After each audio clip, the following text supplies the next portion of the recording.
ভারতবর্ষের মানুষ গান্ধী পরিবারকে তো রিজেক্ট করেছে, রাহুলকে প্রিয়াঙ্কাকে গ্রহণ করেছে, এখানেও ব্যানার্জি পরিবারকে গ্রহণ করবে না। কোয়েল কোয়েল পায়েলদেরই জায়গা হয়ে গেছে বিধানসভা, লোকসভা, রাজ্যসভা। ফিল্মে আর চান্স পাচ্ছে না, সিরিয়ালের চান্স পাচ্ছে না, মমতার শরণাপন্ন হচ্ছে। আর মমতা তাদেরই বিধানসভাটা কি মানে নাচা গাওয়ার জায়গা তো নয়, বিধানসভাটা তো ফ্যাশন প্যারেডের জায়গা নয়।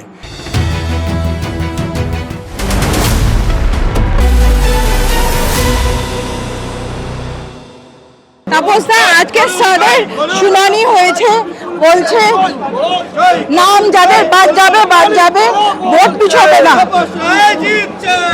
কিন্তু বিজেপি বলেছিল নো এসআইআর নো ভোট। কিন্তু রাজনৈতিক দল বা আমরা কোনো কিছু বলতেই পারি, কিন্তু সুপ্রিম কোর্টের ঊর্ধ্বে তো আর কেউ নয়। তো সুপ্রিম কোর্টের নির্দেশ আদেশ মানতেই হবে সকলকেই। সেটা একমাত্র মানিনা ব্যানার্জি, উনি সুপ্রিম কোর্ট, হাইকোর্ট কোনো কিছুই মানেন না। তো আমরা ল অ্যাবাইডিং সিটিজেন,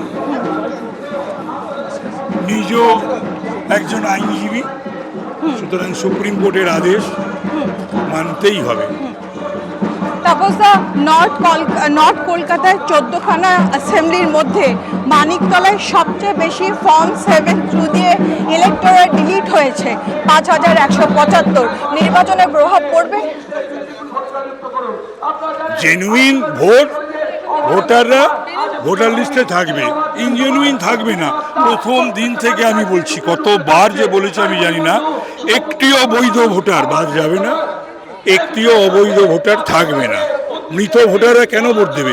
আচ্ছা আমাকে বলুন তো, গতবার আমি পার্লামেন্ট ইলেকশনে লড়েছিলাম, 92,000-এ সে পুলিশ, দুর্বৃত্ত, মানে গুন্ডা, তৃণমূলী গুন্ডারা রিগ করে তারপরে যা করেছিল মমতা ব্যানার্জি 7 দিন ধরে, এবং নির্বাচনের দিন নিজে মনিটর করেছিলেন। ওনার কথা, আমার কথা নয়, উনি সেটা বলেছিলেন, কাগজে বেরিয়েছিল, চ্যানেলে দেখিয়েছিল। তারপরে 4,47,000 বাদ গেল। যদি এগুলো জেনুইন হতো তো একটা ব্রিগেডে প্রতিবাদ হতো, তো হলো না কেন? ভারতবর্ষের মানুষ গান্ধী পরিবারকে তো রিজেক্ট করেছে, রাহুলকে প্রিয়াঙ্কাকে গ্রহণ করেছে, এখানেও ব্যানার্জি পরিবারকে গ্রহণ করবে না। আর পান্ডেদের প্রপার্টি নয় মানিকতলাটা, প্রপার্টি নাকি আমার পর আমার ছেলে, আমার ছেলের পর তার ছেলে, তার ছেলের পর তার মেয়ে, হয় না গণতন্ত্র? তা হয় না। এই রাজতন্ত্র ফিরে আসছে নাকি? কাউকে বলা হচ্ছে যুবরাজ, কেউ নিজেকে বলছে রাজকুমারী, রাজতন্ত্র ফিরে এলো না।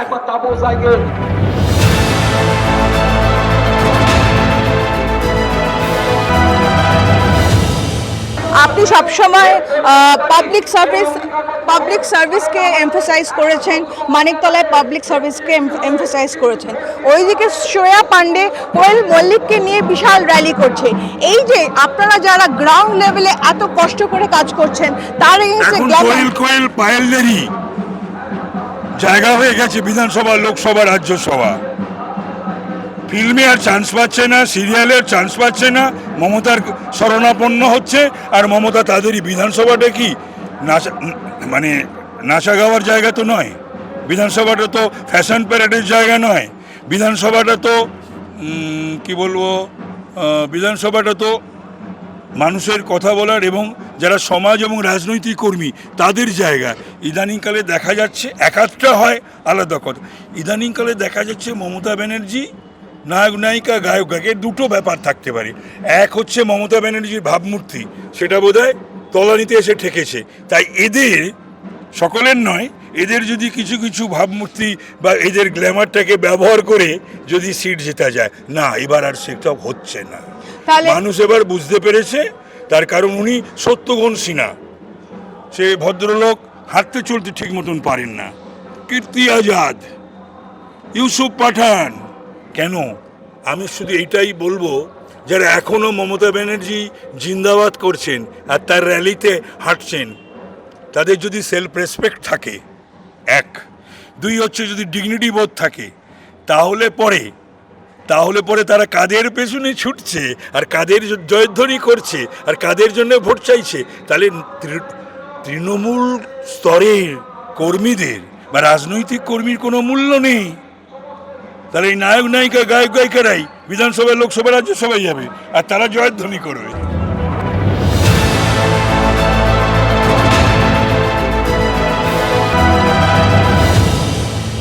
তাপসদা, হুমায়ুনের একটা সিক্রেট ভিডিও লিক করা হয়েছে যেখানে বলছে 1000 টাকা সেটিং হয়েছে বিজেপির সাথে, তারপর হুমায়ুন পরে নিজেই বলছে যে না ওটা এডিট করা। এই ব্যাপারে কি বলবেন? মুসলিম ভোট কি এটা দেখে টিএমসির দিকে ঝুঁকবে? তৃণমূল পারে না, এমন কোনো কাজ নেই। তৃণমূল এসব করছে বা করাচ্ছে কারণ হুমায়ুনকে তো ব্যবহার করেছিল মমতা ব্যানার্জি, সেটা হুমায়ুন নিজেই বলেছে ওই ইউসুফ পাঠানকে জেতাতে। ওই হিন্দুদের কেটে ভাগীরথীর গঙ্গায় 2 ঘন্টায় হিন্দুদের শেষ করে দেবে। তো সুতরাং এসব তৃণমূলই করাচ্ছে, আরও বহু কিছু হবে, সেগুলোর জন্যে বাংলার মানুষ প্রস্তুত আছে। আর তৃণমূলকে বা মমতা ব্যানার্জিকে আজকের দিনে পশ্চিমবাংলার মানুষ বিশ্বাস করে না। তাপসদা, আপনি জিতে এমএলএ হয়ে মানিকতলায় ডেফিনেটলি আসবেন, কিন্তু বিজেপি যদি সরকার গঠন না করতে পারেন স্বল্প এমএলএ ফান্ডে আপনি মানিকতলাকে ফেরত দিতে পারবেন ডেভেলপমেন্ট? সেটা পরিস্থিতি বলবে, সেটা আমি আগের থেকে, আমি তো আর নই, গণৎকার নই। তবে নিশ্চিতভাবে এবার বিজেপি সরকার আসছে। তাপসদা, একটু রাজনীতি ছাড়া প্রশ্ন করছি, প্রচার ভিত্তিক ডায়েট কি চলছে? কি খাচ্ছেন আপনি প্রচারে এনার্জি রাখার জন্য? আমি যা প্রতিদিন খাই তাই খাচ্ছি। আমি এই নির্বাচনের জন্য আলাদা কোনো খাওয়া দাওয়া নেই, পরিমিত আহার উপহার যেটা যা খেতে তাই। তাপসদা, আপনি কি অ্যাস্ট্রোলজিতে বিশ্বাস করেন? কাল যদি অ্যাস্ট্রোলজার বলে ক্যাম্পেইনিং বন্ধ করতে, আপনি কি ক্যাম্পেইনিং বন্ধ করে দেবেন? রাতে ঘুম হচ্ছে? ভীষণ ভালো। কি পরে সব থেকে প্রচার করতে কমফোর্টেবল লাগছে? পাজামা পাঞ্জাবি বরাবর সারা জীবন করেছি। ক্যাম্পেইন করতে করতে শেয়ার মুখোমুখি হলে, ক্যাম্পেইন করতে করতে শেয়ার মুখোমুখি হলে আপনার প্রথম রিয়াকশন কি হবে? বলবো কেমন আছিস।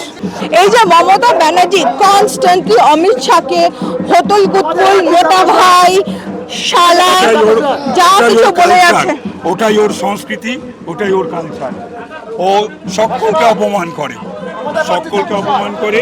সে রাষ্ট্রপতি হোক, প্রধানমন্ত্রী হোক, স্বরাষ্ট্রমন্ত্রী হোক, রাজ্যপাল হোক, এমনকি নিজের দলেরও